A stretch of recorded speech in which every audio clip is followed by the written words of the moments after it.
continue on in our series here in Revelation. The last several times we were together before this last time, we went through about 3 weeks of looking at Satan's long battle against God and Israel, who is the woman of chapter 12. And it was, the dragon is Satan, and he's this seven-headed beast that's described there. And then last week we moved into a new section, 13, and it has another seven-headed beast. So we started to kind of tie those two together. This verse is kind of an interesting one because it concludes chapter 12 and then leads into chapter 13, and it's kind of an unfortunate chapter break. The verse 1 ought to kind of be at the beginning of this highlighted section. Really, it would be, I think, would be helpful. But so I wanted to read this to introduce this chapter. It says, "Then the dragon became furious with the woman and went off to make war on the rest of her offspring, on those who keep the commandments of God and hold to the testimony of Jesus. And he stood on the sands of the sea, and I, or he, depending on the translation you're using, saw a beast rising out of the sea, with 10 horns and 7 heads, with 10 diadems on its horns, and blasphemous names on its heads." So what's interesting too, and I don't think I drew this point out last time, this chapter 13 and this beast coming out of the sea is directly tied to the dragon making war on the woman. This is like he goes off to make war on the rest of her offspring and those who keep the commandments of God. Okay, how does he do that? Well, here comes this beast out of the sea who is his agent on earth that does that for him. And so that's a key piece to catch as well. Not only is there a connection there, this beast is like the direct emissary of the dragon, and he is going to go off and do the work of the dragon of making war against the nation of Israel, Christians of every kind. That's what it means by her offspring and those who keep the commandments. So it's Israel and then Gentile believers as well. And so this is the section we looked at last time, and I thought it would be helpful just to kind of read back through that. It's a very complicated section, and we took an hour or so really kind of slowly digesting through it. So this morning I'm going to walk back through it again, but at a much more rapid pace. And sometimes I think it's helpful to slowly kind of piece it all together, then go back and just rapidly go through it, because it kind of brings all the pieces together more quickly. So we're going to do that this morning, and then we'll finish the section about this beast here this morning. So it says, "And I saw a beast rising out of the sea with 10 horns and 7 heads, with 10 diadems on its horns and blasphemous names on its heads. And the beast that I saw was like a leopard, its feet were like a bear's, and its mouth was like a lion's mouth. And to it the dragon gave his power and his throne and great authority. One of its heads seemed to have a mortal wound, but its mortal wound was healed, and the whole earth marveled as they followed the beast. And they worshipped the dragon, for he had given his authority to the beast. And they worshipped the beast, saying, 'Who is like the beast? Who can fight against it?' And the beast was given a mouth uttering haughty and blasphemous words, and it was allowed to exercise authority for 42 months." So that's the section we worked our way through last time. So just kind of by way of review here, who is this beast out of the sea? And there's really kind of 2 ways people will interpret that, who are kind of, I would say, in our camp, who are in what we would be called as, we have a futurist view. We believe these are all future events. Some of the folks would see this beast representing global government. and others would say it's Antichrist. And I actually think it's kind of both. And the reason for that is when you have a global leader in a dictator type form, he is the government. So when it refers to it in ways that sound like it's referring to government, he is the government. I mean, he is the ultimate authority. So he would take on the role that way. And then other times it talks to about like it's almost like a person. Well, that's the person side of that character. So I think you could see it both ways. And the way I've kind of helped define that is it's a demon-indwelt leader of the world who is controlled by Satan. I really think that's what would be a good way of understanding as we work our way through this, who this beast of the sea is. Daniel, we looked extensively at last time. Daniel sees 4 beasts, and are they the same as John's beast of Revelation? This one is a giant beast with 7 heads. That was 4 separate beasts. Are they connected? That's kind of the issue. The way we've answered that is that Daniel sees the kingdoms separately, and I'll explain that here in a second. And John sees Satan's culmination of all the kingdoms of his world. Remember, Satan is the leader of this world currently. He's the god of this age. He's the prince and the power of the air. He's the ruler of the current world. And what's happened is he has ruled all these major kingdoms. He has been the dominant influence within them. And they've all been separate through time. And so now it's all coming together into one mass kind of coalition, which John sees as one thing. What Daniel saw were separate kingdoms. So I'm not going to read through all this. I'm just going to kind of high point, hit the highlights for you. In Daniel 7, and if you weren't here, I would encourage you to go back and either watch last week, which would be helpful, but also read Daniel 7 kind of in its entirety. But in his vision, he sees these 4 separate beasts coming up out of the sea. The first one was like a lion, and we talked about it last time, but we know that to be a reference to Babylon. And then it says, it had eagle's wings, and it goes on to describe it. The second one was like a bear, and that would be Medo-Persia. And there's things about the description here that kind of help clue us into that's who that is. And then there was a leopard. So these are 3 distinct different beasts. And that would be Greece. Then there's the 4th beast, and he has no way of identifying that with an animal. It's just so ferocious and dreadful, he doesn't know how to identify it with something, so he simply calls it the 4th beast, a terrifying and dreadful, exceedingly strong. He's just, adjective on adjective, trying to get a handle on this awful looking beast. So then Daniel, we're being told here, what are these beasts? What are these lion and leopard and different things? These 4 great beasts are 4 kings or kingdoms. It's the same word in the language.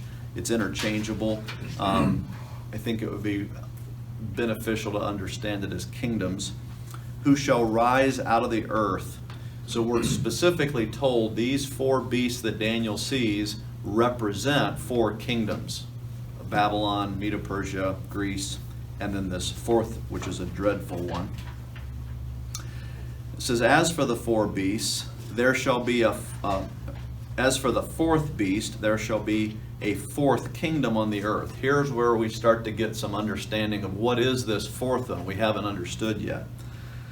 Which shall be different from all the kingdoms. It shall devour the whole earth and trample it down and break it into pieces. So it's just going to be a kingdom like the others, but it will be different in the way that it exercises its authority. It's going to just conquer the whole earth and devour and trample and be characterized as just evil, far more than the others. So this I did just to kind of help us see this in an order. So there are those 7 kingdoms of the 7-headed beast. The first 2, Egypt and Assyria, the reason Daniel doesn't see them is they're already in the past. So they are prior to his vision. So he's not seeing them because he's seeing into the future. So he starts by seeing the lion, which is the one he's in at the time. That's Babylon. Then he sees a bear, which represents Medo-Persia. Then he sees Greece, which represents the leopard. The great and terrifying beast really is both the sixth and the seventh head on this one from Revelation 13. And we would refer to them as Rome, which we knew about back in the day when they were here, but there will be at some point, and it hasn't happened yet, a revival of that Roman Empire. And we'll maybe try to get into that later as to why I would say that, but for this morning I'm not going to. Maybe a very dumb question, but it's really messing me up. Okay. I thought, wasn't Daniel before John? Yeah. Yeah. So how can it be Pre-Daniel. The vision of Daniel, Egypt and Assyria are prior to Daniel's vision. They're even earlier than Daniel. So you have Egypt, then Assyria, then Daniel, and he sees a vision. He doesn't look behind him and see those two. He just looks forward and sees lion, bear, leopard. And then John, let me see if I know I have a slide for that. It's quite a ways on end. Let me show it to you. There it is. So Daniel is here, looking through history this way. Here's John looking through history that way. Oh, and then he sees the previous thing. Yep. So he's seeing everything. That's why he sees seven. One of them would be a future head that hasn't occurred yet. But Daniel just sees these four beasts here. Okay? And this one has kind of a split where it's here and then it's gone and then it's back. And go ahead. Maybe just to help out on that, Babylon finally took all of Israel in about 586 AD. So Daniel is probably seeing this about 550 maybe AD, Okay. somewhere in that area. Okay. Yeah, 5 AD, and that's before Christ. Right, yeah. So there is, my point in showing you this is there is a connection between Daniel 7 and Revelation 13. These beasts are not the same, but the imagery of these tie together, they fit together. The lion, the bear, the leopard, those are in both visions. They represent the same things, and once you understand, and in history, they are separate, distinct kingdoms. So they're seen as separate, distinct beasts. But when you get to the end, it all comes together into one conglomeration, and now the imagery kind of, you have these four beasts standing there, and they all kind of come together. Oh, I see how this all now fits together. So that's kind of the idea here in the imagery, which I think was really helpful to kind of get and see that it makes it ties these things all together, so it doesn't just seem like these disparate, weird things. It's like, okay, but there's really a bigger message here being communicated, and once you start making those connections, I think it's really helpful. All right, so back to the main passage. The next thing we looked at were these 10 horns. What are they? And we're specifically told that the 10 horns are the 10 leaders, 10 kings of the last empire, the seventh empire. And then the Antichrist is an 11th horn. He kind of, it talks about him tearing out 3 and replacing, and then the others hand off their power. We looked at that last time. I can't remember. I think it's in Revelation 17 maybe. Nope, Daniel 7, it's just further on. As for the 10 horns, out of this kingdom, 10 kings shall arise. So this is that fourth kingdom, or the fourth beast, when it comes back as a revived, the seventh head in our one from Revelation 13. It has 10 horns, or 10 kings come out of it. And then it says, and another. Well, if you've got 10 and then there's another, that would be 11, right? It doesn't say 11, but it says another after the 10th. So that's why I refer to him as the 11th horn. It doesn't say that in the Bible specifically, but it refers to him as another. Shall arise after them, and he shall be different from the former ones. So he's going to be greater than those original 10. Then it says, how he shall put down 3 kings. That's what I just talked about. And he shall speak words against the Most High, and he shall wear out the saints of the Most High. So we know, based on this, that he is going to ultimately take over complete rulership, and he is going to be in opposition to God, specifically, directly, and his people. We see that from Daniel 7. So we go back to our main passage now in Revelation 13. And the beast was like, and here's where we see this connection: the leopard, the bear, the lion, and the dragon gave his power and his throne and his great authority to this beast. So there's this is where I have that slide at.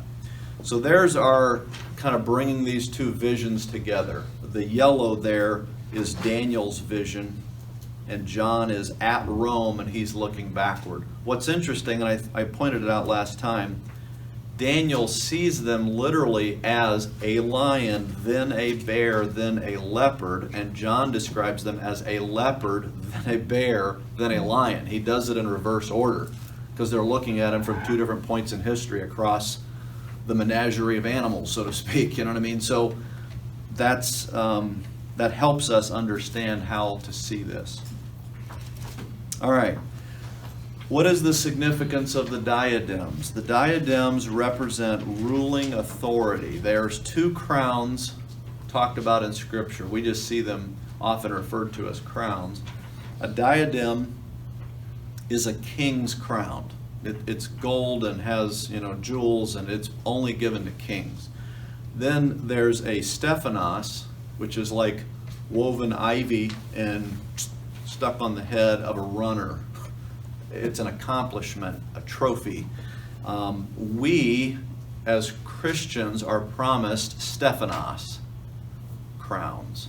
These are diadem crowns. So these are a very specific, this is rulership or authority. So that's why we know they represent kings or authority.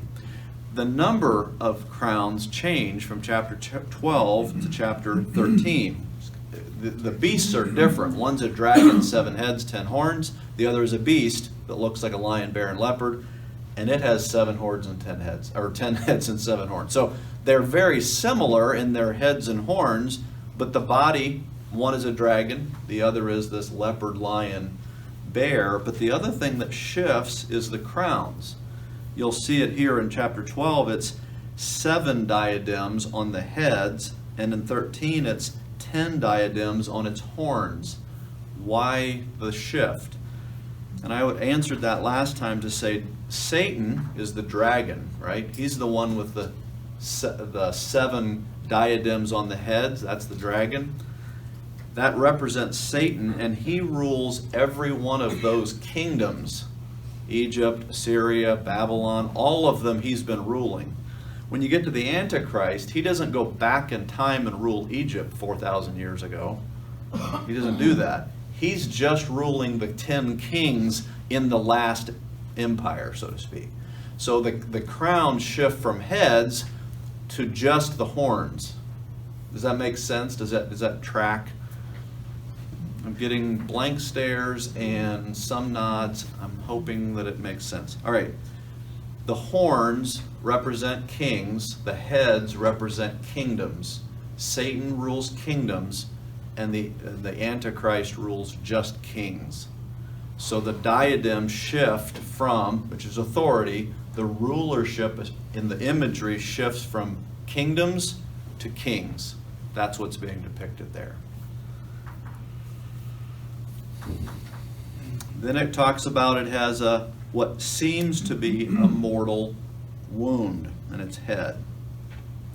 And how is that? And so we talked about that, and we don't know if God, for some reason, would give Satan the ability to resurrect an Antichrist figure, if this is through deception. It says seems as though. So my guess is that he's not actually killed, but it looks like it, and then it looks like he's come back. This is kind of a bizarre side note. when we study through this stuff, we have to look at it in light of where we are currently in history, because we don't have a choice. I mean, I can't go, okay, 10 years from now, such and such will be the case. You know what I mean? I'm not a futurist or a fortune teller. I don't have that ability, right? So in light of today and what we know today, what might that look like? Well, when I listen to guys preaching on this in the 80s or the 90s, it's kind of almost funny, right? Because it's like, you know, the European Union hadn't formed yet, and they're thinking that's the 10 horns, and I mean, just stuff like that. So we have to be really, really careful. But one of the things that's interesting to me about this is this beast. It talks about it as it and he at times, and there's a guy named Ray Kurzweil. You may have heard of him. He runs Google's artificial intelligence department. Genius IQ, super smart. He invented the flatbed scanner like 10 years before it ever, because he knew what was going on in an industry and thought, when that technology and that technology find each other, we're going to have a flatbed scanner. So he patented it 10 years before it was invented. I mean, it's like super smart guy. Google just hired him, I don't know, 5 years ago or whatever, to run their artificial intelligence. There's a movie about him you can find like on Amazon or something called Transcendental Man, if I remember right. He's not a believer at all. His dad has passed away, and he's tried to capture as much about his father as he could, and he's documenting all of his life personally. And his goal is to put the consciousness of a person into a computer so that they can be eternal. They can live beyond what their body will do. And one of the concluding thoughts of this movie is, do you believe there's a God? And his answer is, not yet. I haven't finished inventing him yet, is the point, right? Well, this week, Google announced they have done quantum computing. I don't know, I mean, that's like, who cares? It's probably most of you, but a supercomputer is, 10,000 PCs or whatever, right? I mean, it's this monster thing, and they give a computer a math problem, and they track how long it takes it to do it to know how good it is or how fast it is. A supercomputer would take, I don't remember, 5,000 years or something crazy to do this math problem, and it's the fastest thing in the world. I mean, it's a supercomputer. The quantum computer did it in 200 seconds or something to that nature. We just launched into a completely unknown whole new world. You start putting this stuff all together, and the guy running it is trying to invent something that can hold consciousness. What if the Antichrist is a guy and he does die, and they bring him back as this way? This is how they bring him back, in some kind of a artificial intelligence thing. That would almost kind of make sense with some of the language here. Totally unknown to us 10 years ago. It wouldn't even have been a fairy tale, right? I'm not predicting that, by the way. I'm just saying we have no idea in many ways what this is going to look like, because we're not there yet. But it's just, we shouldn't try to figure it out, is the other point. I mean, it's fun to kind of just speculate a little bit, but we have no way of knowing, because we don't know when it's going to happen. If it happens 100 years from now, what I just said, it sounds comical today, but I'm saying it'd really sound comical then, because it'd be so antiquated. So let's not try to figure out who the Antichrist is, number one, and exactly how this all fits, number two. Go ahead, back here. We may have talked about this before, but do you think when all this is actually going on and the Antichrist is active, will believers at that time know that that is the Antichrist, or is that still going to be something that of much speculation? No, I think then they will know. They will know, Yeah. okay. Yeah. Most of this happens after the rapture, so that Yeah. the Christians of that day will be new believers Yeah. that accept the Lord during that tribulation period. Yeah. Because we will actually be up at the great In judgment heaven. seat of Christ, receiving our rewards. Right. Yeah. No, that's right. And there will be Yeah. huge disagreement about people that think that it's an Antichrist and people that don't. Oh, that already exists. You know, Yeah. I mean, the disagreement part. Yeah. Just I don't- Facebook, I mean, it's just amazing. Oh, So we're yeah. already set up to divide over a subject. Yes, And yes. So, I mean, that's gonna be a huge division. We're going to have a really interesting discussion in the latter half of chapter 13, but anyway, we'll do that later. Go ahead. Well, the quantum computer, Right. seems amazing to us. Like, look what it can do, and it is like a speck compared to God's mind. Oh, yeah. And that's what's so cool about being a Christian, because, Yeah. it can do these amazing things, but compared to God, It's still the ant, It's an ant. looking up Yeah, at I mean, the, it's yeah. nothing. It's Yeah. recreating, not creating. Yes, yes, it's not creating, it's, yeah, I It got takes a you. genius to put something together, design something that approaches the human mind, and yet that genius is dumb enough not to believe that God created a mind that can already do it. Yeah. That's well said. Yeah, Yeah. yeah. When we, this is, all right, I gotta keep moving, I'm not.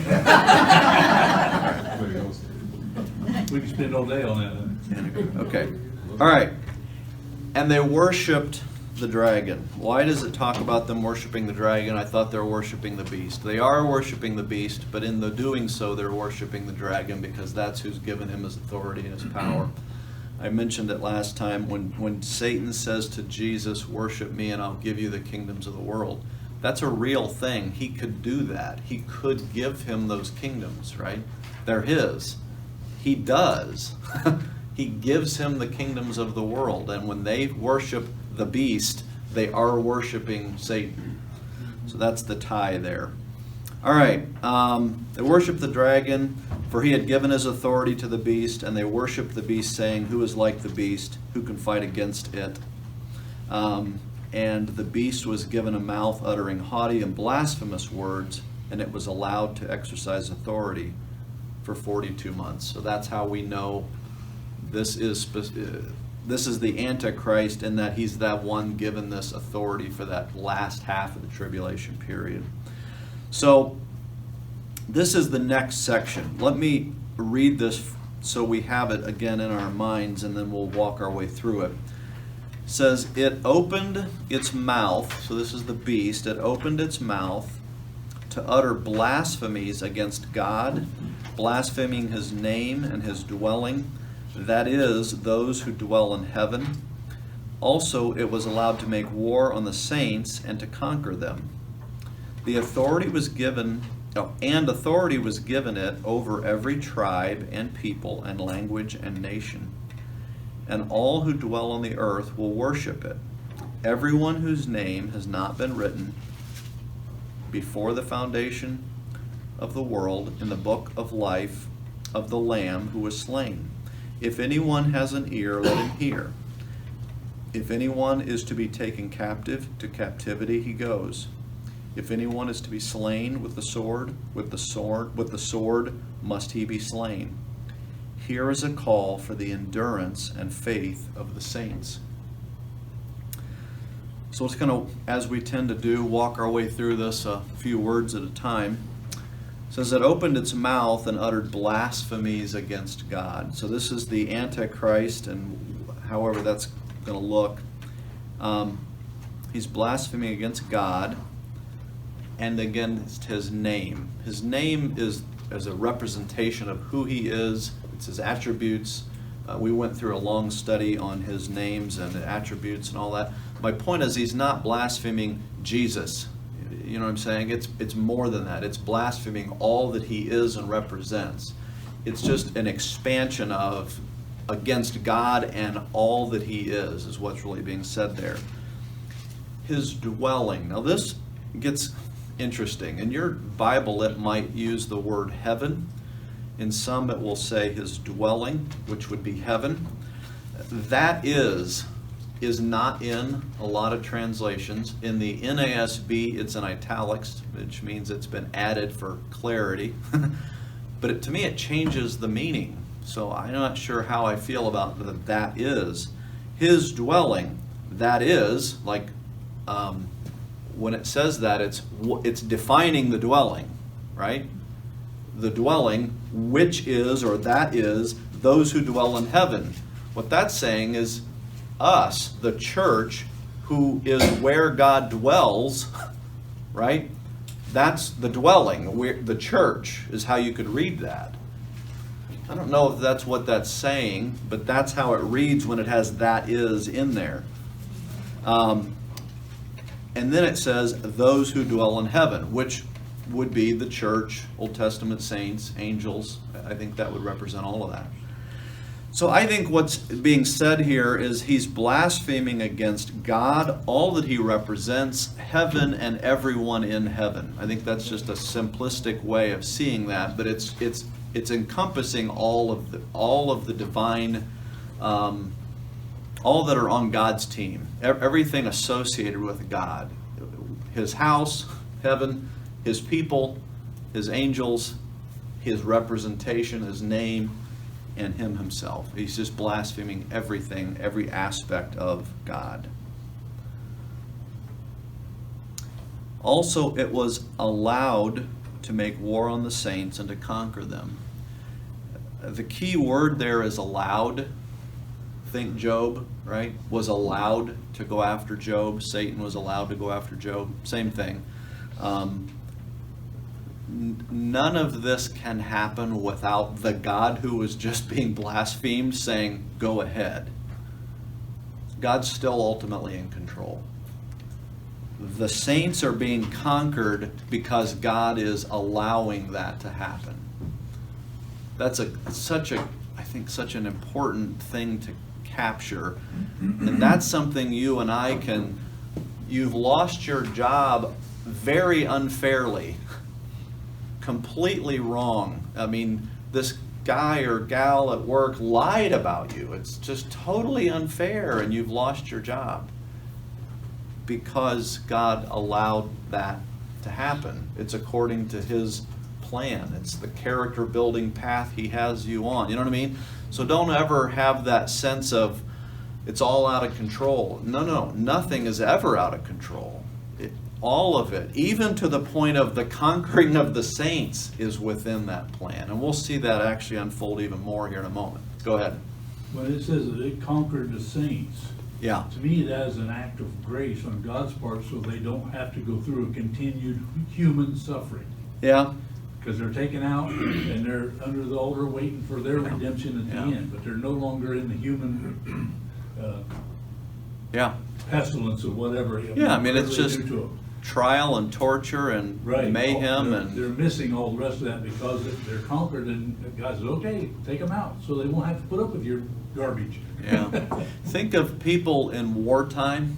I mean, they're in, and you fill in the blank. You know, Vietnam, Korea, Germany, Iraq, Afghanistan. So that goes back to that missionary that was shot in Iraq, Yeah. 22 wounds, and wakes up in Dallas and says, your husband didn't make it. And he said, well, we got to quit thinking about this world as home. Yeah. And that's where God says, okay, come on up, you know. Yeah. So if you're that person, that soldier, and you're in that bad setting, and you get notice that you get to go home, that's a sweet thing, right? I mean, you're cheering all the way to the airplane. That's these folks. I mean, they're come on, I'm taking you home. You're done. Yeah. You don't have to be there anymore. Yeah, let's keep going here.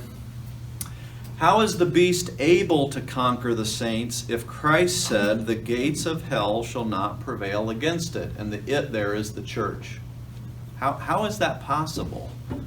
And you will literally see people make the argument that this is one of those contradictions of the Bible, because Jesus said it can't, and this says it does. So what is going on there? And it's something you want to make sure to have an answer for. When you go back to Daniel, it's interesting. It says, and as I looked, this horn made war on the saints and prevailed over them, conquered them. Same exact thing. Later in that same section, he shall wear out the saints of the Most High. He just runs them into the ground and grinds them in, you know. I mean, so this horn that makes war, this Antichrist figure, even all the way back to Daniel, has been predicted. He will conquer these saints. Here's the verse, famous Matthew 16, and I tell you, you are Peter, and on this rock I will build my church, and the gates of hell shall not prevail against it. So there's this clear, obvious contradiction thing, so we want to deal with that. I can't go past this verse without mentioning this. Peter is not the rock. He's not what the church is built on.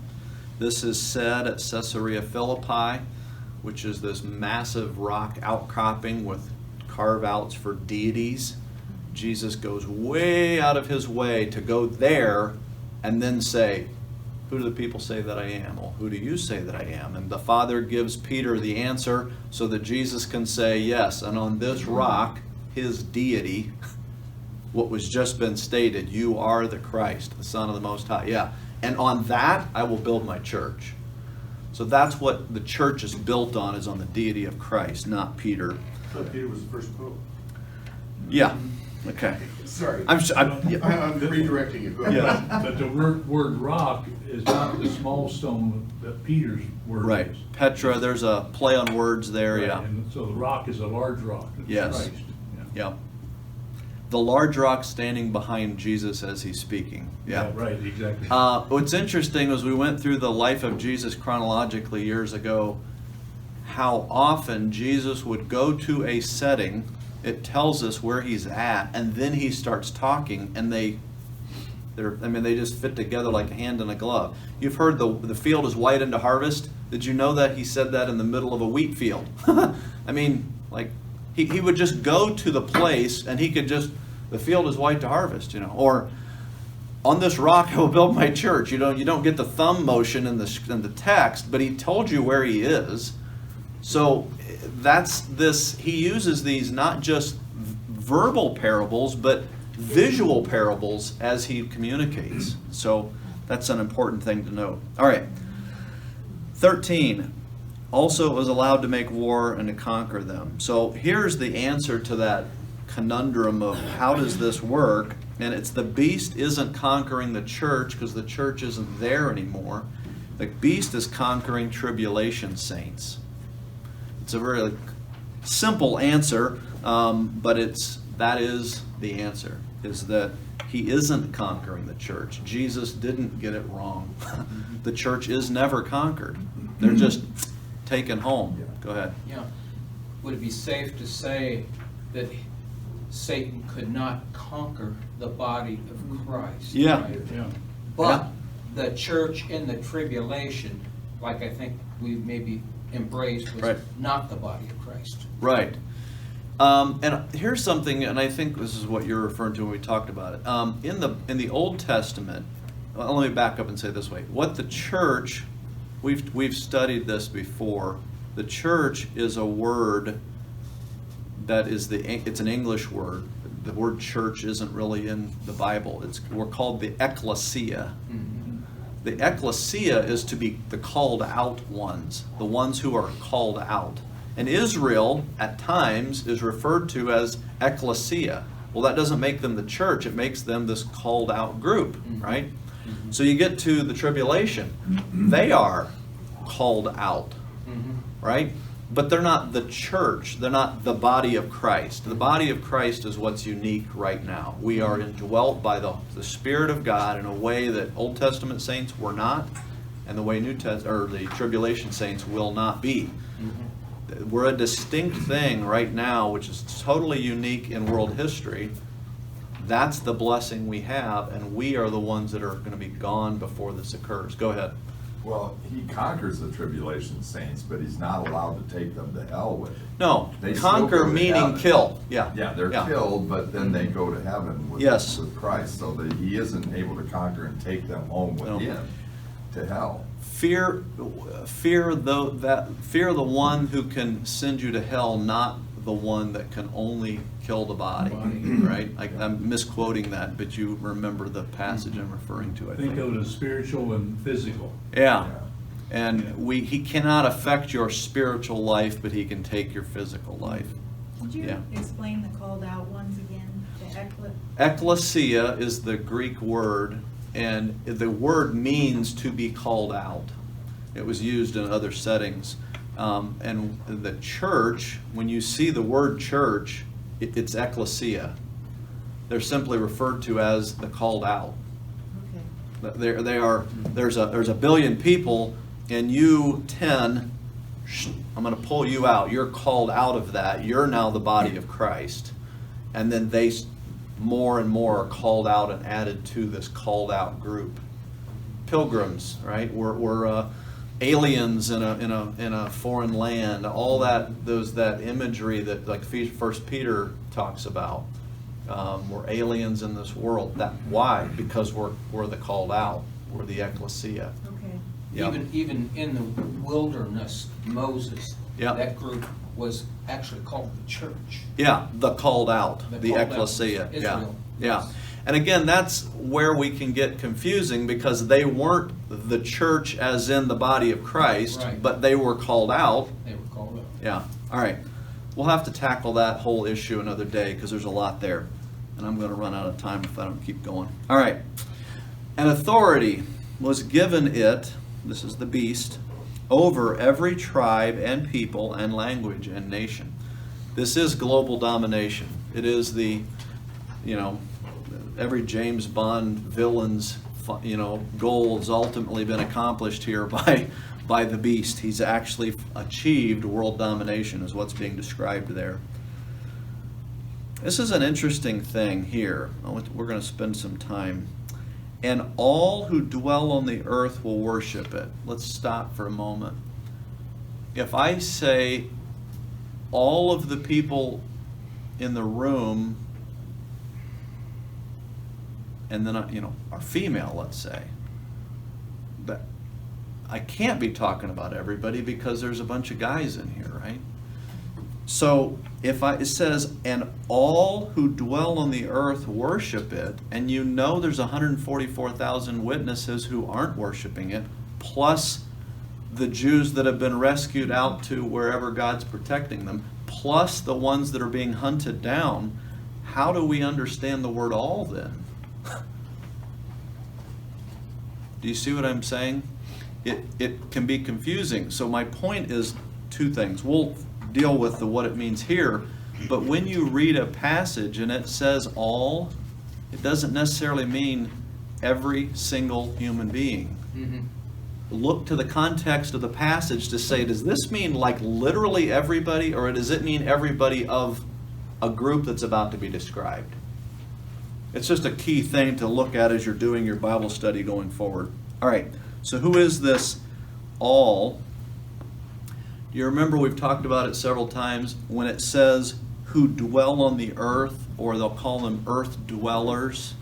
You can flip back through your notes and find that. There's a definition I've given you. It's a specific term. It's used over and over and over. Who are the earth dwellers? Who are those who dwell on the earth? Those that worship Satan, I guess. It's the unsaved. Yeah. It's those who are not followers of Christ.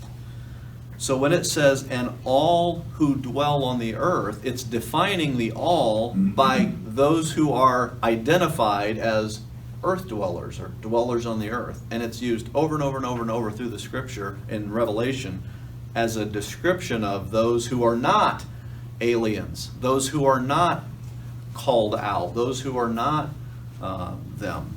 Now, it helps us define who is that? Who are these folks? They are everyone whose name has not been written before the foundation of the world in the book of the life of the Lamb. Book of life of the Lamb. That's who earth dwellers are. Earth dwellers are people whose names have not been written before the foundation of the world in the book of life. This is the passage that really helps us identify who are these earth dwellers, dwellers of the earth. They are those who were not written in before the foundation. So this verse, I listen to a lot of different guys before I do this and read different things, and how people dance with this is kind of interesting. It's like you've gone to a ballroom competition or something. All right. Everyone whose name has not been written before the foundation of the world in the book of the life of the Lamb. That's how one understanding of it would be. This is the question. Whose names are written in the book of the Lamb's Book of Life? That's the question we're at. When were they written in? That's the second question. All right.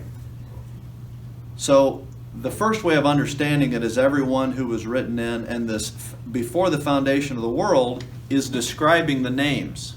Okay? The other way that it can be understood is before the foundation of the world of the Lamb who was slain. So the Lamb slain before the foundation of the world. That's the connection, not the names. It's not that the names were in before the foundation, it's the Lamb was slain before the foundation. They're saying that's how that should be understood. Okay? So if we go to chapter 17, we were there last week. And the dwellers on earth, right? Same concept. Whose names have not been written in the book of life from the foundation of the world will marvel to see the beast, or they'll worship the beast. What's missing there?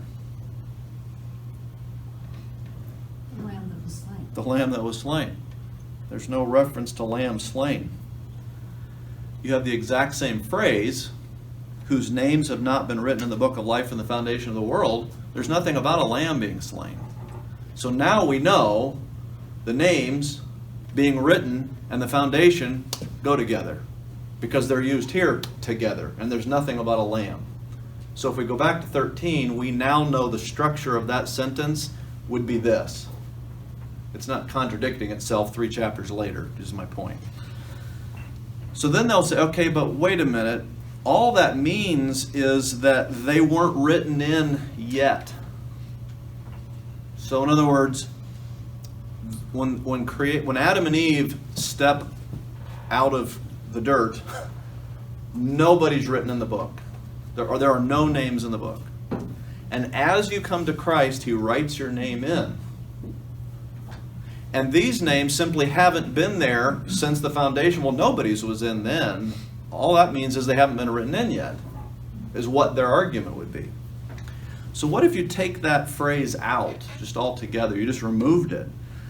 Then the dwellers on earth whose names have not been written in the book of life will marvel to see the beast. That's what they're saying, and I heard the guy read it without that in there to make his point. I'm like, wait a minute, I had respect for you 3 minutes ago. I still do, but it's just, it's interesting to me the lengths people go to have this not say what it says, is my point. What point are they trying to make by twisting that? That they are denying election is what they're denying. Because as soon as it says this, what it actually says, it's like, so everybody who's ever going to be saved was written in a book before anything ever started? And then your brain just starts going, but then what about, and it's one of the hardest doctrines of a Christian to get their head around. When you add the all-knowing, He already knows what's going to happen. That kind of It helps. our thinking. Yeah. Yeah. It helps, but I don't think it's that he knows, and therefore well, you're a good one, I'll pick you. You know what I mean? It's not that kind of knowing. He is all-knowing, but and when it talks about foreknow, that's not even talking about knowledge. That's talking relationally. He's a prior relational commitment there. Did you Go come ahead. across anything there where there was 2 books, the Book of Life and Yep. the Lamb's Book of Life? Yeah. Now, I've heard that Yes. way out there, And but I've- I've never really studied it. I've looked at it, and I think this is that book, and it doesn't use the Lamb's Book of Life here, but it's the exact same one described here, and it does say it's the Lamb's Book of Life. But, in, I guess, that theory or that doctrine or whatever, your name was in there, but it was blotted out.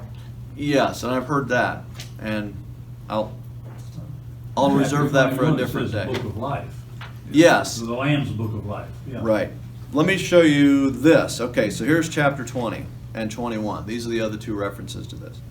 And if anyone's name was not found written in the book of life, he was thrown into the lake of fire. So it's a big deal. I mean, you definitely want your name in the book, right? That's the defining issue. Chapter 21.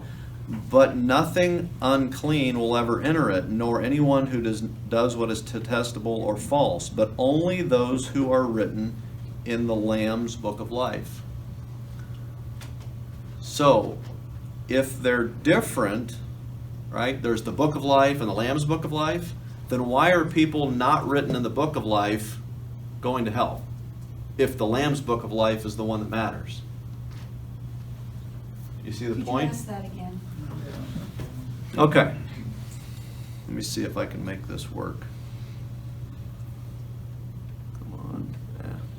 Are you saying people differentiate between the book of life and the Lamb's book of life? That's what some people try to do, right? And so my point is, if the Lamb's book of life, if your name being in the Lamb's book of life makes you saved, and your name being written, say, in the book of life makes you a human, it's one of these arguments. That doesn't make sense, because in chapter 20 up here, it talks about anyone who's not written in the book of life. There's no reference to Lamb. They go to hell. So this is the book that matters. You got to be in this book of life in order to make it into heaven. Then a chapter later, it says those who are written in the book go to heaven, but it defines it as the Lamb's book of life there. I think it's the same book. It just sometimes calls it the Lamb's book, sometimes it calls it just the book of life. Either way. And then it talks about there's other books that are be opened and has all the deeds, and they're judged according to their deeds. And it has nothing to do with salvation. What about that? You know, I don't know where that scripture is about those who were blotted out. There's only one reference that I know of, and it's a comment in Revelation 2 or 3. It's one of the churches. If you Yeah, remain faithful right. to the end, Yeah. your name will not be blotted out. Yeah, Well, that's right. and I don't remember if it says the faithful to the end. My point is, it doesn't say anyone is. It's simply a reference that it won't happen. So you then have to infer, well then, if it won't happen, then maybe it could happen. Well, it doesn't say it could, it just says it won't. You know what I mean?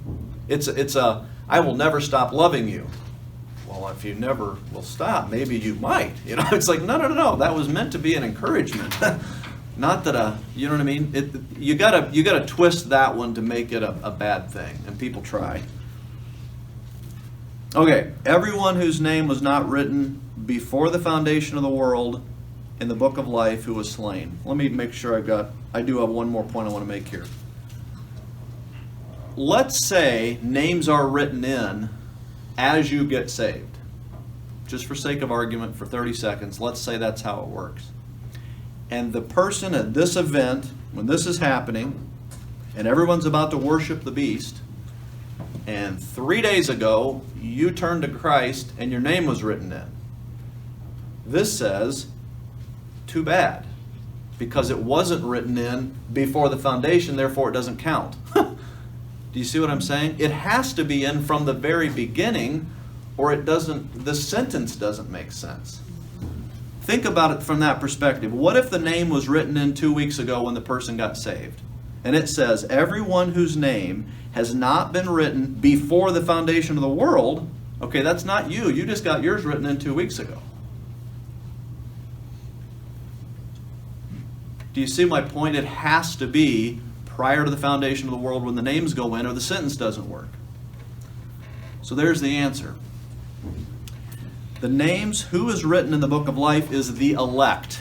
Now, who are the elect? The elect are saints, period.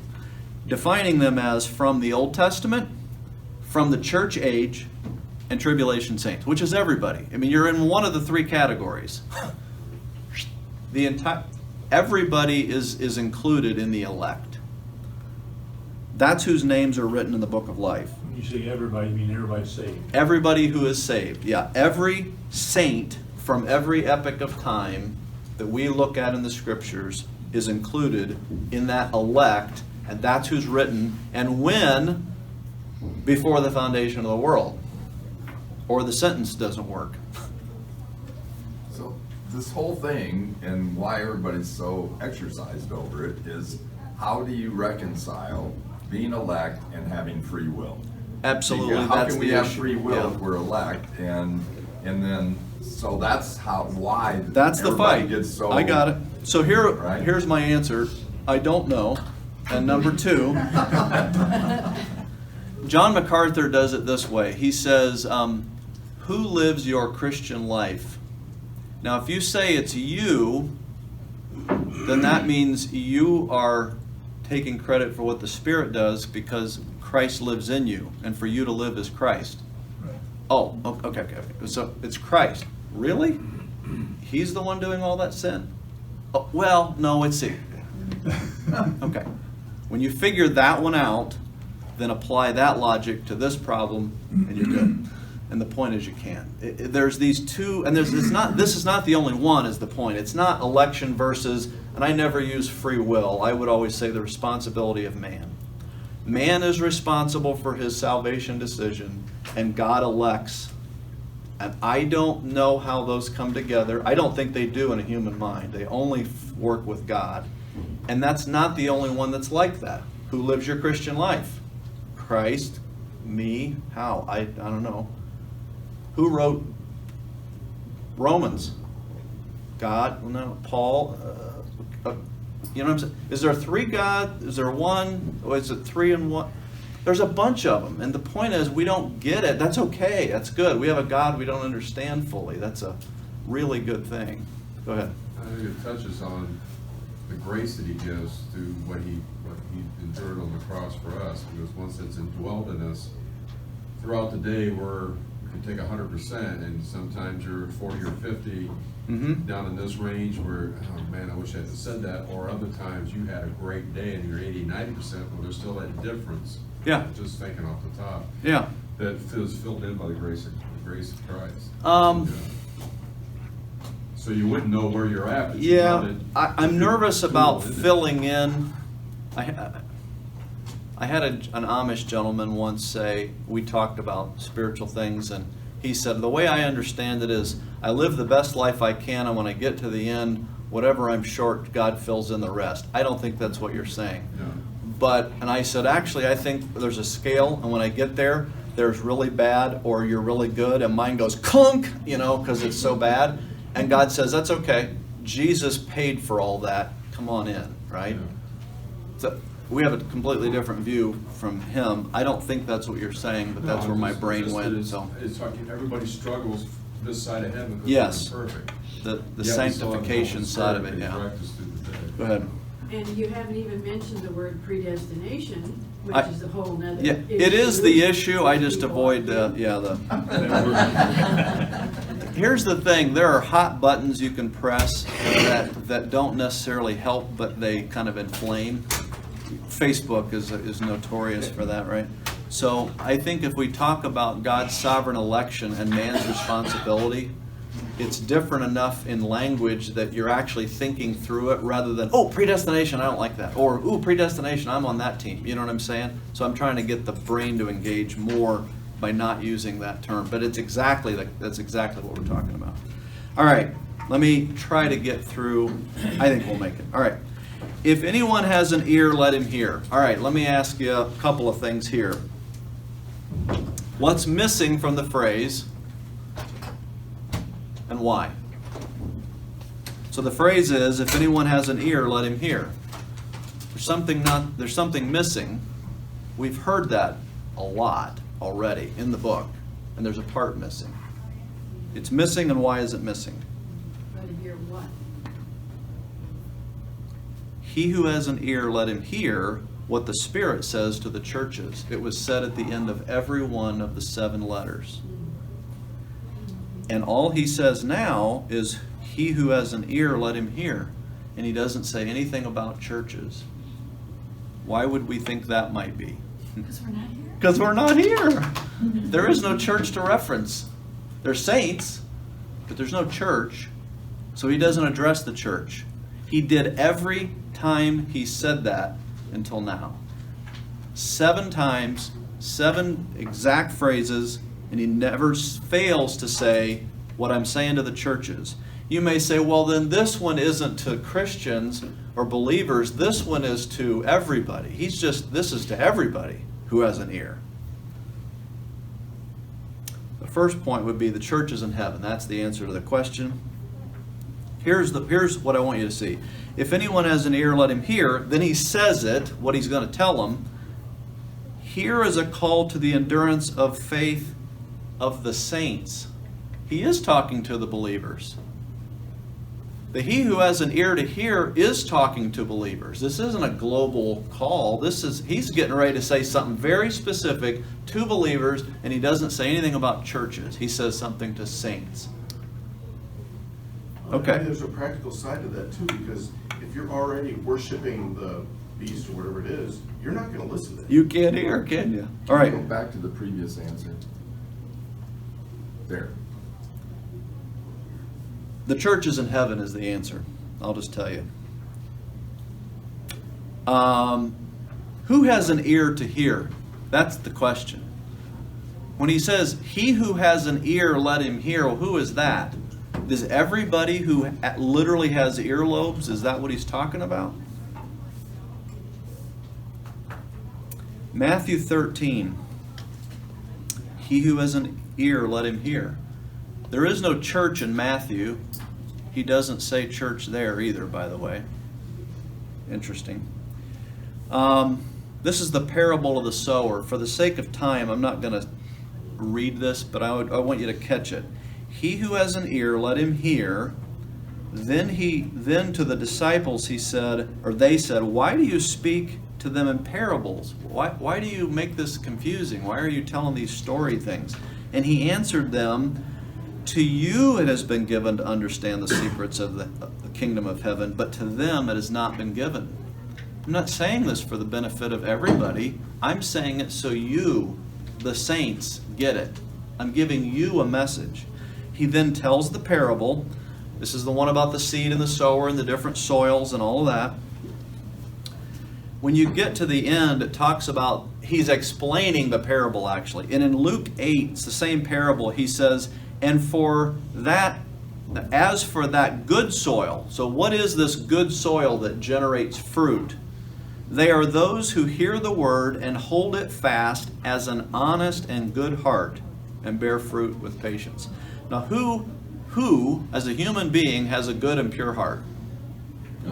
Nobody. He's talking to nobody except the people he's given a good and pure heart. They now have ears and they can hear, and they take in the gospel into a good and pure heart, and they respond and it produces fruit. That can't happen unless you've been given a good heart, which Ezekiel 36 talks about, which then gives you ears to hear. So let me show it to you in a different place where it's a little bit easier, I think. John 10. To him the gatekeeper opens. This is talking about the shepherd and the sheep. The sheep hear his voice, and he calls his own sheep by name and leads them out. And when he has brought out all his own, he goes before them, and the sheep follow him. Why? For they know his voice. They can hear him. They get, oh, this is my shepherd, and they follow him. A stranger they will not follow, but they will flee from him. If you keep going on, down to the same thing. I am the good shepherd. I know my sheep, and my sheep know me. Just as the Father knows me, and I know the Father, and I lay my life down for the sheep. And I have other sheep that are not of this fold. He's speaking to Jews at the time. And I must bring them also. That's you and I. We're the other sheep, by the way. Gentiles of the church. And they will listen to my voice. So again, we're back to this elect, Old Testament, time of Jesus. Other sheep, that's Gentiles of the church age. It's also Tribulation Saints. All of those folks, they listen to his voice. They have ears. They can hear. They can hear what he's saying. So there will be one flock and one shepherd. At the end of this, he brings all those people together. You and I and David and my tribulation saint friend that I haven't met yet. We'll all sit down together in one flock. John 10, moving on forward in this passage. Jesus answered them. Now he's talking to the religious leaders who have rejected him. I told you, and you do not believe. The works that I do in my Father's name bear witness about me. Let me reread that. Jesus answered them. I told you, and you do not believe. The works that I do in my Father's name bear witness about me. But you do not believe because you are not among my sheep. You're not one of the sheep. You don't believe me, right? My sheep hear my voice. You got to be a sheep to have ears. They're not sheep. They have no ears. They cannot hear. So when he says, he who has an ear, let him hear, what he's saying is, if you're one of the elect, you have ears. It's the same answer I gave you earlier. That's who has ears to hear. So for the sake of time, you can copy that answer down a line. Do I have a question? I was going to say that, to me, brings back the proof of the indwelling Holy Spirit for the believers. Yes. 'Cause Well, through the power of Him drawing, yeah. and we accept, we receive the gift of the Holy Spirit. Yeah. And then He enlightens us to be able to hear more. Yes, agreed. This would have been stated prior even to the giving of the Holy Spirit, but today that would be the way that would work, Right. yes. Right. Go ahead. You know, all that Jesus ministered to, and we know the multitudes followed him to see the signs, the miracles and things. But after ministering to Israel on the day of Pentecost, we have 120 people in the upper room. Yeah. When it says there's a narrow path and few there are that find it, it's pretty small group. I was thinking about that. I've always thought, what would trigger this global government coming together and a world leader and all that? And I always thought, well, it'd be the rapture, you know. I mean, if you rapture out 1 billion people, I mean, it's really going to screw the world up. I don't know that they're going to notice. I mean, how many of us are actually going to leave? I mean, Well, but there'd be so much catastrophe, they'll be focused on that. well, yeah, but not if 50 people left the room, not literally, but you know what I'm saying? It's like, I don't think you're going to see a massive number. I mean, it's going to be big, but I'm saying if 50 million people raptured out, percentage-wise, that's not very big. It's a lot of people, don't get me wrong. I'm just saying it's not like 1/3 of the population of the earth's going to go at the rapture. Like in the American churches, they'll just have church next Sunday. They didn't lose very many. You know what I'm saying? Is what I'm trying to get to. I think will astound people is that everybody disappeared at the same time. Yes, that will be the astonishing thing. I agree. It's not going to be a minor event. That's not the point I'm making. Everybody's going to go, oh my gosh, people disappeared. All right, it's going to be a big deal. But the point is, I think I've misunderstood or misjudged. The path is narrow, and there's a lot of people who are self-deceived in church on Sundays. There will be churches that don't lose anybody. I hope no one shows up here the following Sunday, right? I don't think any of you, I'm not saying, now listen here. I'm saying I think there are many in the world today who would claim, now why do I say that? Because there will be many on that day that say, Lord, Lord, didn't we? And he says, I never knew you. That is an incredibly frightening thing to think about. Go ahead. There is a teaching out there of, like say, people sitting in church, they acknowledge what is being said, but they miss the rapture, and then they are purged during the tribulation period. I don't know. Yeah. Let me hit this last point because I think it's an important one. And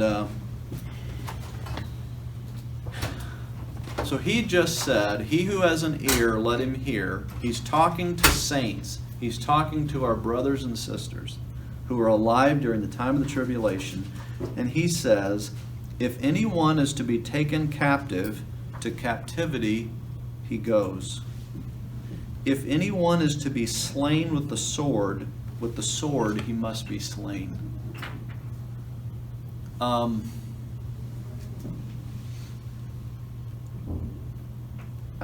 don't know. I read that and it's just like, To me, you're going back to the physical.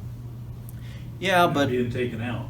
yes. And Brenda, this thought has come to mind 4 times this morning, so I'm going to go ahead and say it. I was talking to Brenda last night, and I don't have no idea why this came to mind. I hope it's not an indication of something. But I said, if we were like, in an area where ISIS had folks, and you're bound and you're down on your knees and you're about to be, off with the head kind of a thing, what, I'm like, as a husband, like, what do? You want to be comforting and blah, blah, blah. How do you? And I told her last night, I said, I would just say, love you, see you in a minute, or something. I mean, it's like, this is going to be good on the other side of that. And to have the hope to know that this is going to hurt for about 1/8 of a second, and it's all good. So I'll see you in a minute. It's like going through a car wash or something. I don't know. It's just like, and we're in. That is awesome for these folks. But don't miss the fact, there are some of you I have ordained, you are going into captivity. Go. I have ordained you are going to lose your head. Go. They don't have AR-15s in this day. It doesn't say, grab your weapon. Do you know what I'm saying? It doesn't say, fight back, resist, defend, stand firm. No. You're going to captivity. You're losing your head. Come on. I've got this plan for you. It's not random, it's for the sake of the fact that you have faith. Yeah, this is the Antichrist. He's coming after the believers. He's going to take some captive. He's going to kill them. And if I as God, He's the one speaking, if you have an ear, let you hear, if anyone is to be taken captive at my decree, it's going to look like it's Satan, but it's me. I'm the one in control here. I just don't want us to blow past that so fast. Here is a call for endurance and faith of the saints. You and I are not going to likely face the sword or captivity. I highlighted this last week in chapter 17. It says, they will make war on the Lamb, and the Lamb will conquer them, for He is the Lord of lords and the King of kings, and those who are with Him are called and chosen and faithful. They will be faithful to the sword. They will be faithful to captivity. They will be faithful to, it's come up in here before, somebody had, I don't remember who it was or what had happened. I'm going to use the story of the folks killed on the beach of Libya as the illustration. Or maybe it was the girl that got shot in the school out at Columbine. They asked her and she said, yes, I'm a Christian. Bang, this kind of, right? And the person in here, whoever it was, I don't remember, said, I don't know if I could do that. Would I really be faithful in that setting? And they're concerned about it. And I wish I'd have known this verse at that moment. So whoever you were, or if you've ever had concern about that, you are going to be faithful to the same degree and to the same effort on your part as you were chosen and called. If there's 1 million people called, 1 million people are chosen, and 1 million people are faithful. It's not like you're losing a few along the way. Everybody who is called is going to be faithful to the end. It's like He puts that in you. You Yeah, already have it, He you just, don't realize through it. the power of the Spirit, you are living out Christ. That's so encouraging. So here's the last thing. What is God calling you to face with endurance and faith? It isn't the sword. It isn't captivity. It might likely be embarrassment or something. But He is calling each of us to endurance and faith in something. And we generally don't start with the sword. We start with smaller things. And He builds us into. So I am way long. Let me pray for us. And dear Heavenly Father, thank You for Your word, the encouragement that it is. Thank You for being a God that is so beyond our ability to understand and grasp.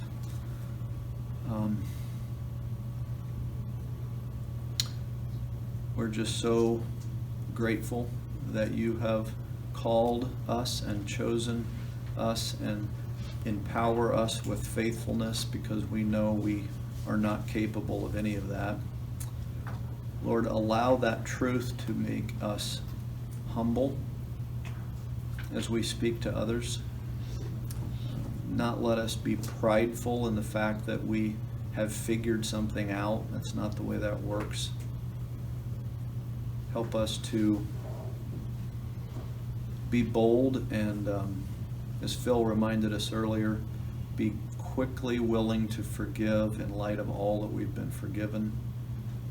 Let that be a bold statement of how odd we are in this world today, and make it cause questions to be asked that we're able to give an answer for the hope that is within us. I believe that the days are short, and help us to use them well. We pray all these things in Jesus' name. Amen.